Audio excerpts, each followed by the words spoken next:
Oke teman-teman, kali ini kita bakal ngebahas sebuah teks yang menarik, judulnya Akhlak Istri Terhadap Suaminya.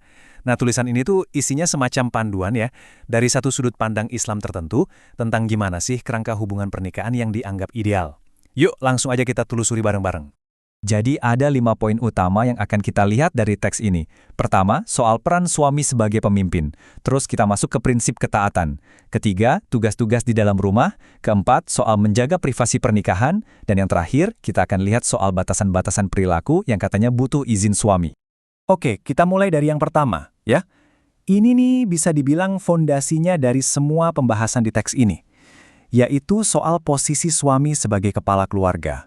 Nah, teks sumber yang kita bahas ini tuh menetapkan semacam hierarki yang jelas gitu dalam keluarga. Jadi ada strukturnya. Dan struktur inilah yang dianggap sebagai kunci buat menciptakan keteraturan dan keharmonisan dalam rumah tangga. Landasan utamanya itu diambil dari sini, dari kutipan Al-Quran Surat An-Nisa ayat 34. Jadi ayat inilah yang dipakai di dalam dokumen ini untuk menggarisbawahi peran suami sebagai pemimpin, atau dalam istilahnya, sebagai qawwam dalam keluarga. Oke, jadi kalau tadi sudah dibahas soal suami sebagai pemimpin, nah, logikanya teks ini kemudian membangun prinsip berikutnya. Apa itu? Yaitu prinsip ketaatan dari pihak istri, yang digambarkan sebagai tanggung jawab utamanya. Untuk mendefinisikan wanita terbaik itu kayak gimana sih? Teks ini mengutip sebuah hadis. Dan kalau kita lihat, kriterianya itu fokus banget ke dua hal. Pertama, dia itu menyenangkan kalau dilihat suaminya. Kedua, dia taat kalau suaminya memberi perintah. Dan untuk menegaskan seberapa penting prinsip ketaatan ini, teksnya itu pakai bahasa yang kuat banget untuk nunjukin betapa besarnya hak suami atas istrinya. Coba kita lihat di kutipan selanjutnya, ini menarik banget. Jadi harus diingat ya, kutipan ini kan sebuah perumpamaan yang sangat kuat. Ini dipakai untuk menggambarkan betapa tingginya kedudukan hak suami dalam kerangka berpikir teks ini. Jadi ini sebuah analogi untuk menunjukkan tingkat penghormatan yang diharapkan. Oke, lanjut.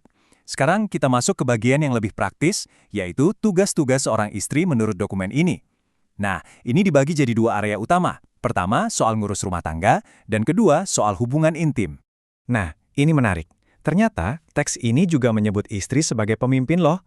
Tapi ada tapinya. Kepemimpinannya itu di ranah yang spesifik, yaitu urusan di dalam rumah suaminya. Jadi ini kayak nunjukin adanya pembagian wilayah tanggung jawab gitu. Sekarang kita beralih ke topik yang sangat pribadi, soal keintiman fisik. Teks ini ternyata juga memberikan panduan yang sangat spesifik tentang peran istri dalam hubungan suami istri. Nah, kutipan ini menjelaskan konsekuensi spiritualnya menurut teks.